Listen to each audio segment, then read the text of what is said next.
Ladies and gentlemen, welcome to our Asian Vision Dialogue. I'm Srenu, the host of the program today. The topic for today's discussion is related to the outcomes of the ASEAN Foreign Minister Meetings retreat which has been concluded recently in Phnom Penh, Cambodia. And we are honored to have Dr. Chieng Vanrat, the president of the Asian Vision Institute, as our guest of honor in today's program. Greeting Dr. Chieng Vanrat. Dr. Vanrat, on the 16-17 February 2022, Cambodia officially hosted the ASEAN Foreign Minister Retreat, or we call AMM Retreat, in a hybrid format in Phnom Penh. And this is the first major meeting under Cambodia chairmanship of ASEAN in 2022. So I would like to pose some questions regarding the outcomes of the meeting. Thank you, Srenu, for having me here today. This is the kind of a high expected meeting because it is the first major meeting during the Cambodia chairmanship of ASEAN this year, and it had been postponed once, supposed to take place in early this year in January. Anyway, the retreat can be regarded as a successful meeting because the ASEAN foreign minister have reached a consensus on several important issues from a post-COVID social economic recovery plan to kind of expanding and deepening ASEAN community building and dialogue partnership, and also discussed certain regional issues such as the Myanmar political crisis and the South China Sea. So these are some of the kind of agreed kind of points that ASEAN Foreign Minister could reach at the AMM Retreat. Thank you, Dr. Vanrat.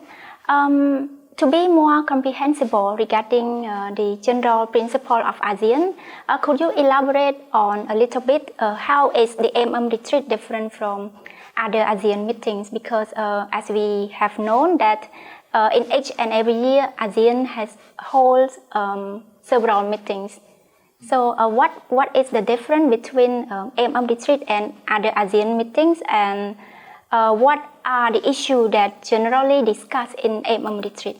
The AMM Retreat is unique, special in a way because it is the first meeting, and normally it takes place in January of every year, and that the rotating chair need to organize this meeting in order to discuss and agree on the agenda of the whole year meetings, to discuss certain issues of common concerns. It's mainly to reach consensus on different issues, and also more importantly to build this kind of personal rapport, personal relationship among ASEAN foreign ministers, because there are some new ASEAN foreign ministers and some are old, some are new, so they need to get to know each other. Unfortunately, this year we could only do hybrid because some foreign minister could not attend personally, and one foreign minister have COVID-19, so he could not, even though he already arrived at Phnom Penh, but he could not attend. So he need to attend physically, so he need to attend virtually. So that is the kind of critical time for personal friendship, to build trust and friendship and so on, in addition to the substance and the contents of discussions. Amid the COVID-19 pandemic, we believe that there would be some challenges with regard to the in-person attendance of the ASEAN Foreign Minister to the meeting. But one thing that we are more interested is that was there any representative from Myanmar to the meeting? I think most of attention, media attention, concentrates on the representation issue of Myanmar. Even though Cambodia tried to facilitate, try to encourage Myanmar military regime to implement the 5-point consensus as a precondition to invite political representation from Myanmar to ASEAN meetings. But unfortunately, no significant progress have been made with regards to the 5-point consensus. So that is something unfortunate. So Cambodia have to decide to invite non-political representation from Myanmar because ASEAN unity is more important than anything else. So as a chair of ASEAN, we need to maintain and even strengthen ASEAN unity and centrality on the Myanmar issue. So hopefully the special envoy of ASEAN could make a visit to Myanmar sometime in the near future to make kind of visits and meet different stakeholders and to provide humanitarian assistance, facilitate humanitarian assistance to Myanmar, so that we have basis to convince other ASEAN member states and even some dialogue partners to have a political representation, at least at the foreign minister level, that the foreign minister could attend various ASEAN related meetings in the future. So it depends really depends on the progress of implementation of the 5-point consensus. Thank you, Dr. Vanrat. So as the meeting has already concluded, and we would like to know what were the issues that sparked the heated discussion? What issue that ASEAN member states had similar stance, and what issue that were seem could not find the common grounds? Well, I think the Myanmar issue has drawn significant attention.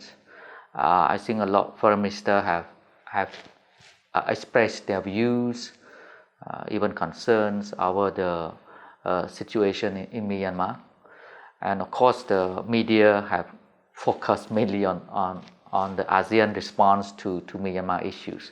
So this is the key kind of the highlights agenda of the AMM Retreat, and we need to understand that Myanmar issue is very complex and it's gonna take much longer time and also strategic patience in order to address the Myanmar issues.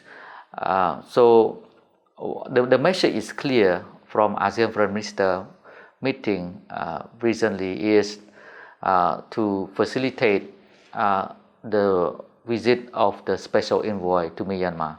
So this is very important because it will be the first visit of special envoy. Last year under Brunei chairmanship, ASEAN special envoy could not make any visit.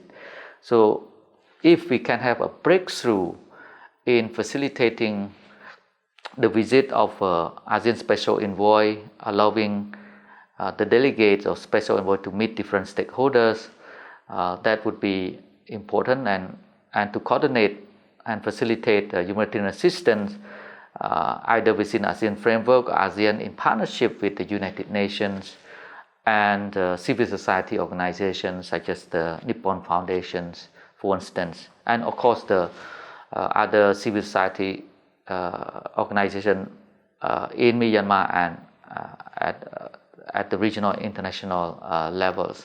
So this is something that we could achieve.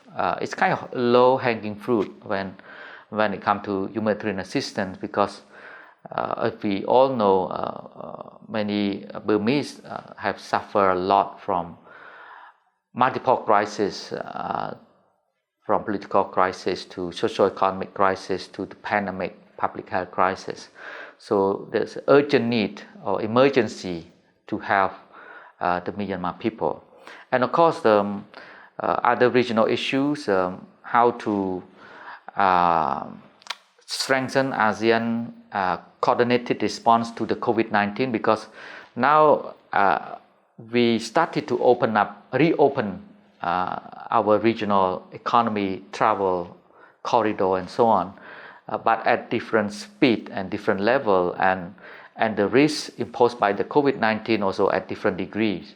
So how we can work together to ensure that our reopening strategy is safe and sound, and how we can do together to facilitate intra-regional kind of tourism or travel, which is very significant to regional economy, and of course regional supply chain and so on. And another key highlights that I would like to stress here is because this year is the 20th anniversary of the DOC, the Declaration of the Code of Conduct, Declaration on the Conduct in the South China Sea, and also 40th anniversary of the United Nations Convention on the Law of the Sea. So I think ASEAN Foreign Minister agreed to celebrate these two events this year, and of course the Regional Comprehensive Economic Partnership, which started to be enforced early this year, last month in January. So those are the key kind of issue that they discussed and reached consensus on. Thank you, Doctor. So, what would be the outcome document from the AMM Retreat? Were there any outcome documents or the key outcome from the meeting? This is kind of a retreat, so it means that it's not a binding outcome, and it's more of a joint kind of a statement or a chairman statement, and to highlight the consensus that we could reach, because this is a very critical time to have a frank and safe dialogue on any issues of common concern or even differences. So with regard to the differences, of course, we all know that there's slight differences among ASEAN member states with regards to the Myanmar issue when it comes to the approach, how to approach Myanmar issue.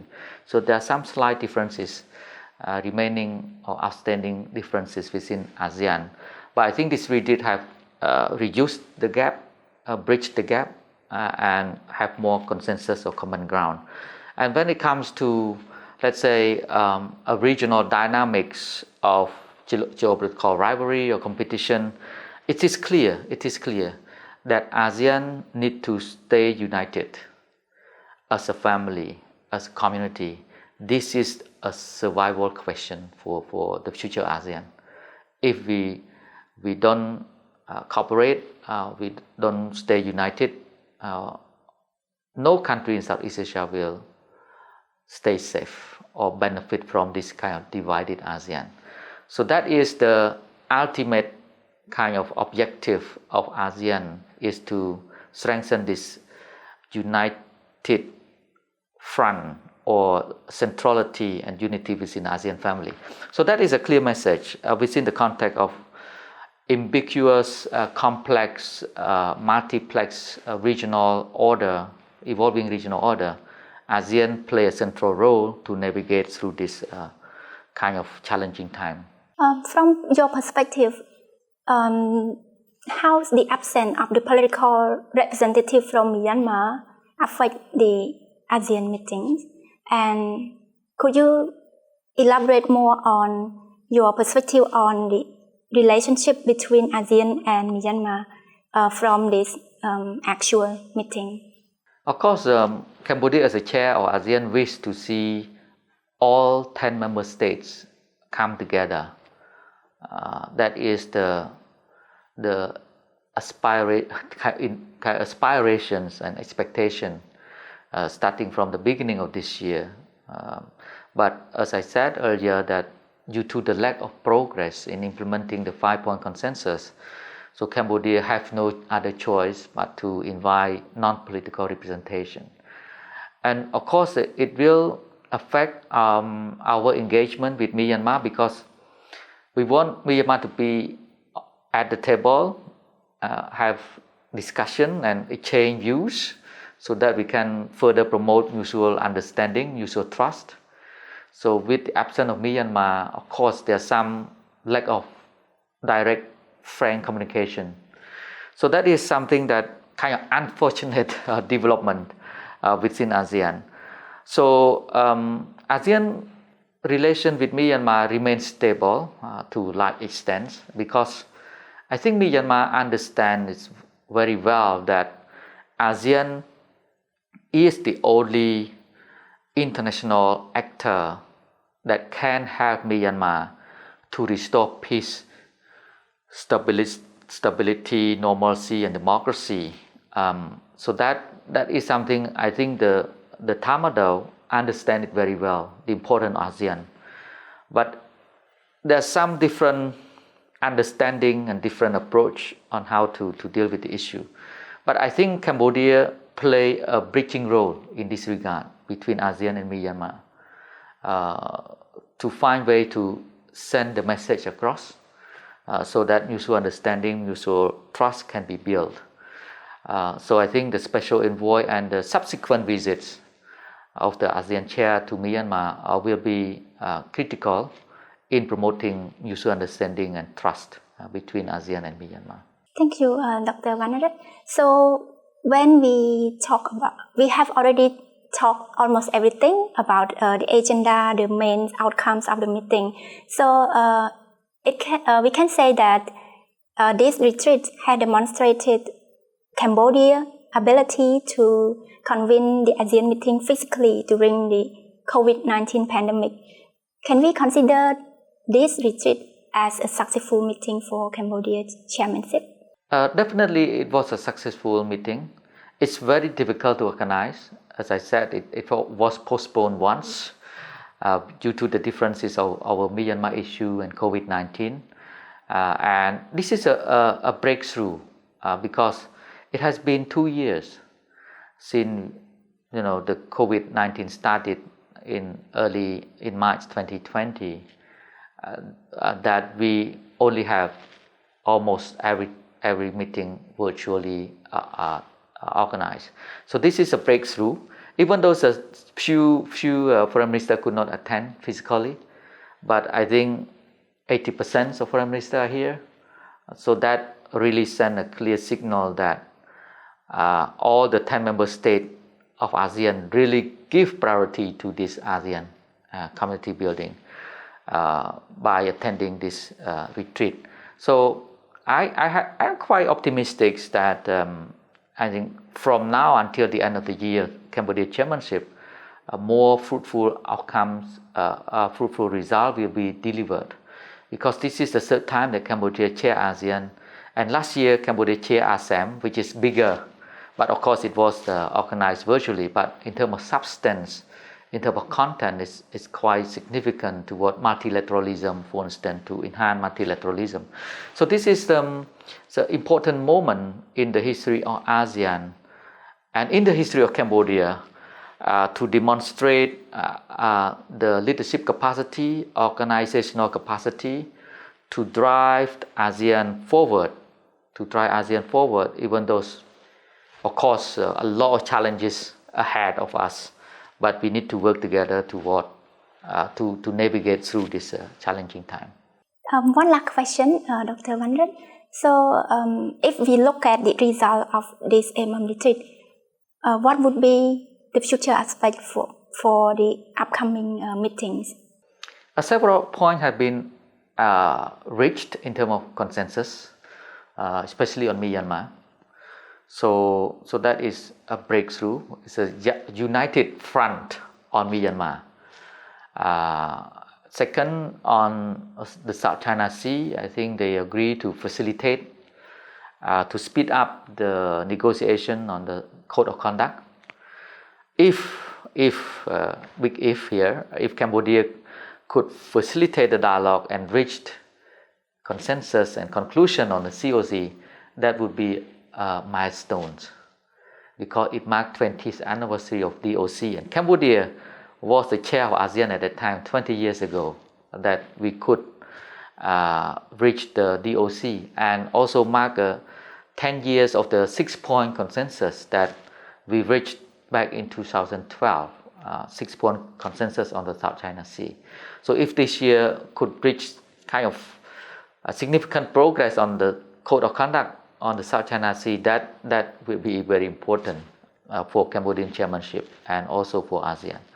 And of course, the ASEAN Global Dialogue that will take place later this year will be the second ASEAN Global Dialogue, because Cambodia is the one who initiated this ASEAN Global Dialogue by bringing international organizations to the ASEAN meeting, including the United Nations, World Bank, IMF, maybe this year also AIIB, Asian Development Bank, to this ASEAN Global Dialogue in order to work together to resolve the pandemic and to restore socio-economic development, and also to address climate change, climate crisis, and so on.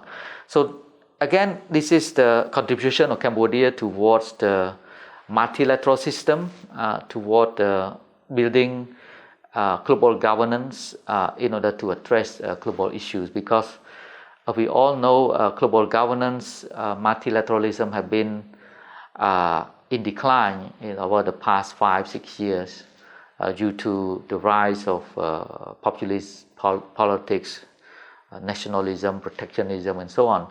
So as a small country and small and open economy, Cambodia is a survival for Cambodia to maintain and strengthen this open and inclusive multilateral system based on international law.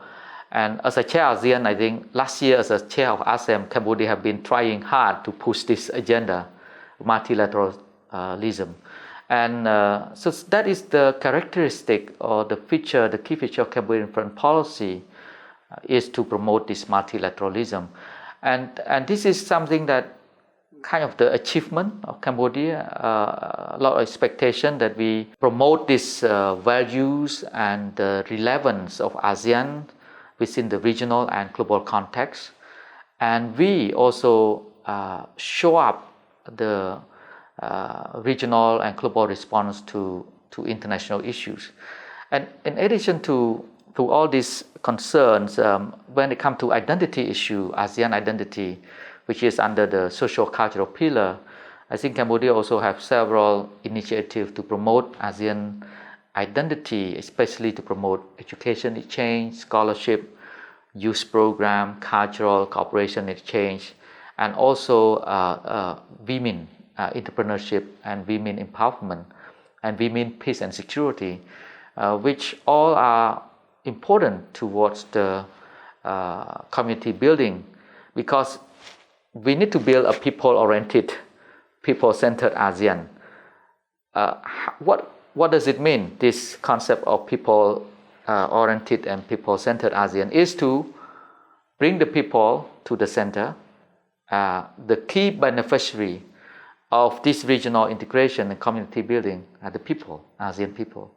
So at the end of the day, whatever we do is to give the benefits to the people. Thank you, Dr. Vanrat. Ladies and gentlemen, our Asian Vision Dialogue has now come to an end. We would like to thank Dr. Vanrat for your kind contribution and participation to our program.